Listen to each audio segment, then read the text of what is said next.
and you know, I don't think, I mean, that when you're having a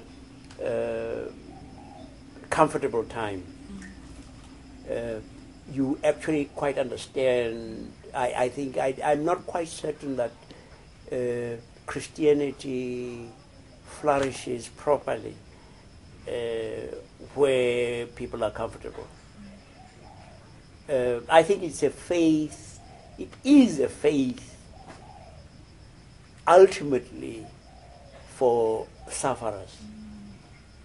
And then you understand. And then you understand. You understand where, I mean, the scriptures really come alive. I mean,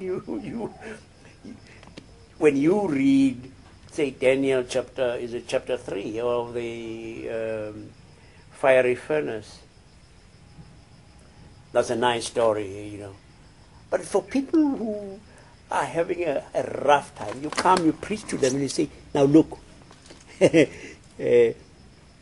this injustice and oppression is like being thrown into the fiery furnace. Now, the God that we have, you know, the God that we worship, is not a God who gives you good advice from a safe distance. You see, the king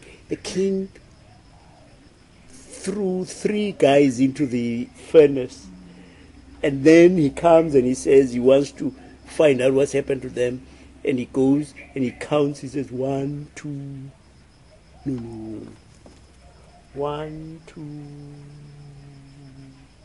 no, please, 1, 2, 3, and there's a 4th. That you see, our God is there in the fiery furnace. And you used to say to our people, our God is not over there, all over. God is here. God knows your suffering.